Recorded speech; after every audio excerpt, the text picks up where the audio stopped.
नमस्कार, हमारा नाम है समरीन और आपने देखना शुरू कर दिया है लाइव सिटीज।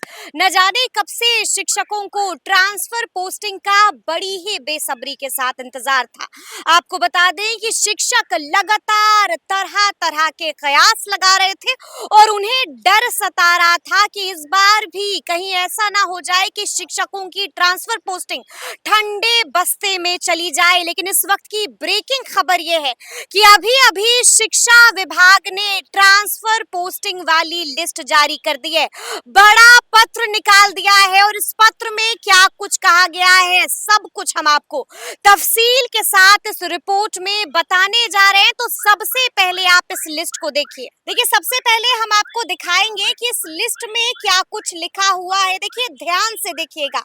साफ साफ इस लिस्ट में लिखा हुआ है कि शिक्षकों से स्थानांतरण हेतु ई शिक्षा कोष पोर्टल पर दिनांक 1/12/2024 से 15/12/2024 तक ऑनलाइन आवेदन प्राप्त किया गया है। इससे संबंधित मार्गदर्शिका विभागीय पत्रांक 2048 दिनांक 21/11/2024 द्वारा निर्गत की गई है। निर्धारित अवधि में लगभग 1,90,000 शिक्षकों के अभ्यावेदन विशेष परिस्थिति में स्थानांतरण हेतु प्राप्त हुए हैं। विभागीय आदेश ज्ञापांक 28 दिनांक 3/1/2025 के आलोक में प्राप्त अभ्यावेदनों पर चरणबद्ध ढंग से स्थानांतरण पदस्थापन हेतु विचार करने का निर्णय लिया गया है। प्रथम चरण में प्रथम श्रेणी के अभ्यावेदन अर्थात असाध्य रोग के आधार पर स्थानांतरण हेतु प्राप्त आवेदन पर विचार किया गया। इस श्रेणी के अंतर्गत कुल 759 अभ्यावेदन प्राप्त हुए हैं, जिनमें से 47 नियमित शिक्षक, 260 विद्यालय अध्यापक एवं 452 नियोजित शिक्षक के अभ्यावेदन प्राप्त हुए हैं। इन प्राप्त अभ्यावेदनों में दोनों तरह के मामले तथा अंतर जिला स्थानांतरण एवं जिला के अंदर स्थानांतरण सम्मिलित है। पूर्व में दिनांक 10/1/2025 को नियमित शिक्षकों से प्राप्त 47 अभ्यावेदनों की स्क्रूटनी विभागीय आदेश ज्ञापांक 28 दिनांक 3/1/2025 के आलोक में प्रति नियुक्त पदाधिकारी द्वारा करते हुए निष्पादित किया गया था। आज की बैठक में विद्यालय अध्यापकों बीपीएससी टीआरई 1 और बीपीएससी टीआरई 2 से असाध्य रोग के आधार पर स्थानांतरण हेतु प्राप्त 260 आवेदन पत्रों पर विचार किया गया है। 260 विद्यालय अध्यापकों से प्राप्त अभ्यावेदनों की स्क्रूटनी विभागीय पत्रांक 3/9/2 दिनांक 7/2/2025 के आलोक में प्रतिनियुक्त पदाधिकारियों द्वारा की गई। प्रतिनियुक्त पदाधिकारियों द्वारा आवंटित अभ्यावेदनों की स्क्रूटनी के उपरांत कुल 185 अभ्यावेदन ओके, 30 अभ्यावेदन फेवरेबल कंडीशन एवं 44 अभ्यावेदनों को कारण अंकित करते हुए नॉट ओके प्रतिवेदित किया गया है, जबकि एक आवेदन संबंधित शिक्षिका के विभागीय कार्रवाई के अधीन होने के कारण स्क्रूटनी ही नहीं हुई है।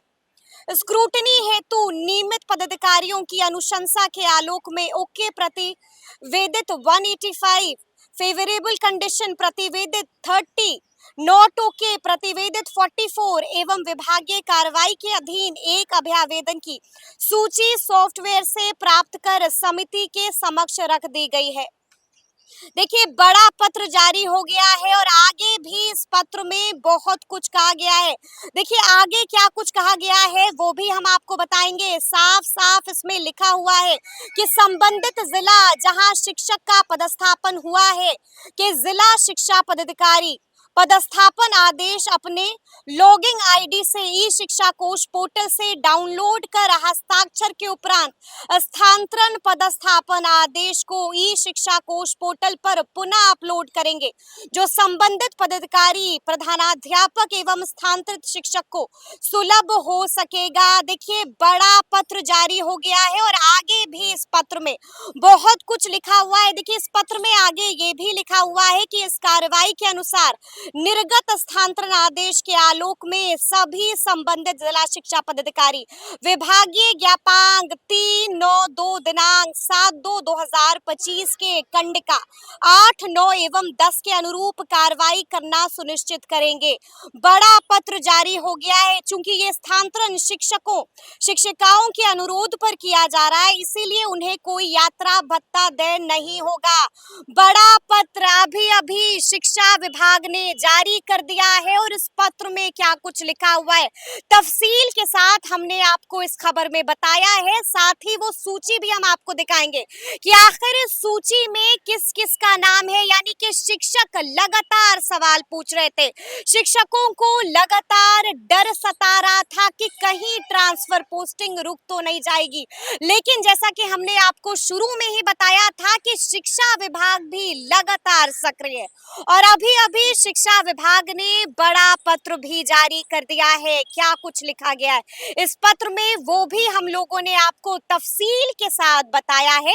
साथ ही साथ वो पूरी सूची भी हम आपको दिखा रहे हैं। तो फिर ये पूरी खबर, पूरी जानकारी आपको कैसी लगी है कमेंट करके हमें जरूर बताइएगा। तो ऐसे तमाम अपडेट्स के लिए बिल्कुल ऐसे ही हमारे साथ बने रहिएगा और देखते रहिएगा लाइव सिटीज। बहुत शुक्रिया।